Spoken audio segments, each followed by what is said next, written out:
Good morning बच्चों। हम लोग विज्ञान में ऊतक पाठ पढ़ रहे थे और पिछली कक्षा में हम लोगों ने स्क्लेरेंकाइमा यानी सरल ऊतक पढ़ लिए थे और आज हम लोग जटिल ऊतक पढ़ेंगे। ठीक है, जटिल स्थायी ऊतक। ठीक, इन्हें बच्चों कॉम्प्लेक्स परमानेंट टिश्यूज़ भी कहते हैं। तो सबसे पहले देख लेते हैं इसकी परिभाषा क्या है कि समान उत्पत्ति व कार्य वाली एक से अधिक प्रकार की कोशिकाओं से बना स्थायी ऊतक जटिल स्थायी ऊतक कहलाता है। यानी कि जिन ऊतकों की उत्पत्ति जो है एक जैसी होगी और कार्य भी एक जैसे होंगे, तो ऐसे ऊतकों को क्या कहेंगे? जटिल स्थायी ऊतक कहेंगे। सरल स्थायी ऊतक व जटिल स्थायी ऊतक में एकमात्र अंतर ये है कि सरल स्थायी ऊतक केवल एक प्रकार की कोशिकाओं से बना होता है, जबकि जटिल स्थायी ऊतक एक से अधिक प्रकार की कोशिकाओं से बना होता है। ठीक है, यानी कि जटिल में बहुत सारी स्थायी ऊतक हैं जो एक साथ मिलकर काम करते हैं, तो ऐसे ऊतकों को क्या कहते हैं? जटिल स्थायी ऊतक कहते हैं। पादपों में जटिल स्थायी ऊतक संवहन ऊतक का निर्माण करते हैं। संवहन ऊतक मतलब होते हैं वे ऊतक जो पदार्थों को एक जगह से दूसरी जगह ले जाने में सहायता करते हैं। ऐसे ऊतक जो होते हैं वो संवहन ऊतक होते हैं, जो जल खनिज तथा कार्बनिक भोज्य पदार्थ के परिवहन से संबंधित होते हैं। जटिल ऊतक को सभी कोशिकाएं समन्वित प्रयासों द्वारा किसी एक कार्य को संपन्न करने में सहायक होती हैं।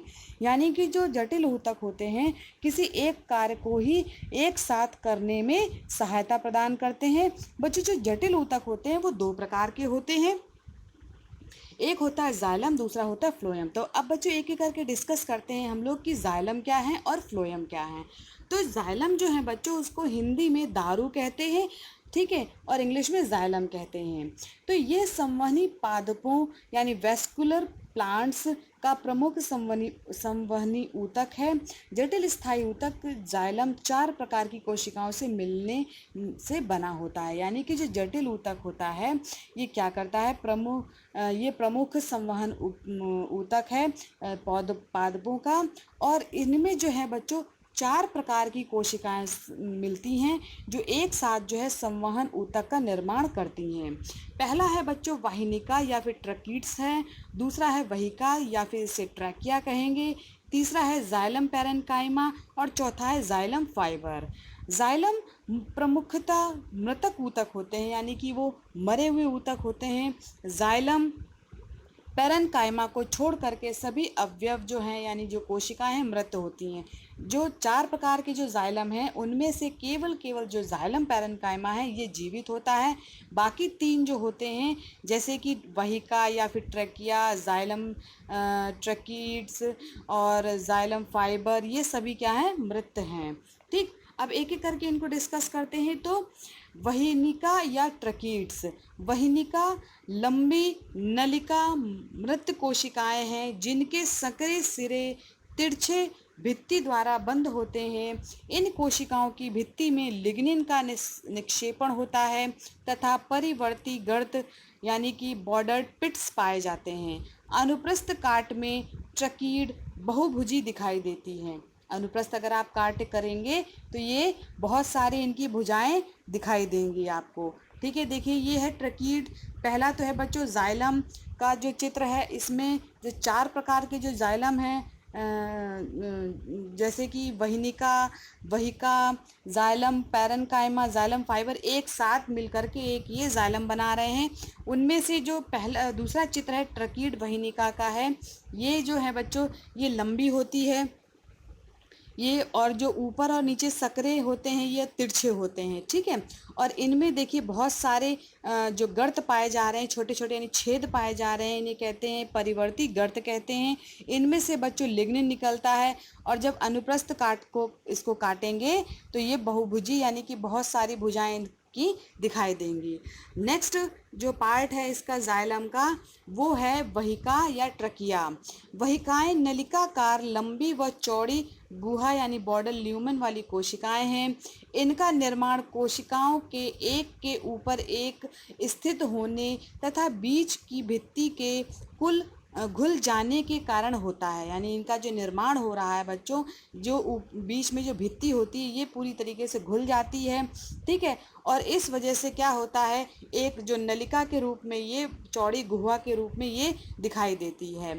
अतः दो समीपवर्ती कोशिकाओं के बीच अनुप्रस्थ भित्ति का या तो अभाव होता है, या जो भित्ति है वो छिद्रित यानी परफोरेटेड होती है। रसारोहण यानी कि जब उसमें से रस निकलता है, जल व खनिज लवणों के आरोहण हेतु ये लंबी नलियों या चैनल का निर्माण करती हैं। चैनल जानते हैं ना, एक पूरी पाइप का निर्माण कर रही हैं ये, ठीक है। इनकी भित्ति भी अत्यधिक लिग्नीकृत होती है, यानी इनमें से भी लिग्निन निकलता है, तथा उस पर विभिन्न प्रकार की स्थूलन पाए जाते हैं। परिवेशित गर्त भी उपस्थित होते हैं। वहिका प्रमुखता पुष्पी पादपों में पाई जाती है। किसमें पाई जाएगी? पुष्पी पादप, यानी कि जिनमें फूल निकलते हैं उन पादपों में ही ये वहिका पाई जाएंगी। वहिनिका व वहिका मिलकर जाइलम का संवहनी तत्व बनाते हैं। देखिए बच्चों, वहिका का चित्र है ये। इसमें देखिए जो छोटे छोटे पिट्स पाए जा रहे हैं, उसके बाद जो इनके बीच में कहीं पे भी आपको भित्ति नहीं दिखाई दे रही। क्यों? क्योंकि ये घुल गई है। नेक्स्ट बच्चों है पार्ट जाइलम का, वो है जाइलम पैरेन्काइमा।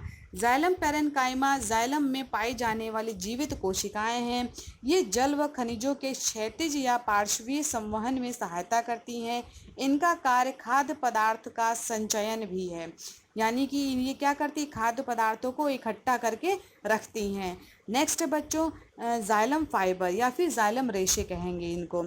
ये जाइलम में उपस्थित लिग्नीकृत फाइबर हैं जो जाइलम को यांत्रिक शक्ति प्रदान करते हैं। जो जाइलम फाइबर होते हैं बच्चों, इनको मजबूती प्रदान करते हैं जाइलम को, वो खड़े रह सकें, ठीक है। तो ये है बच्चों चित्र, देखिए पहला है जाइलम पैरेन्काइमा का और दूसरा है जाइलम फाइबर का, ठीक है।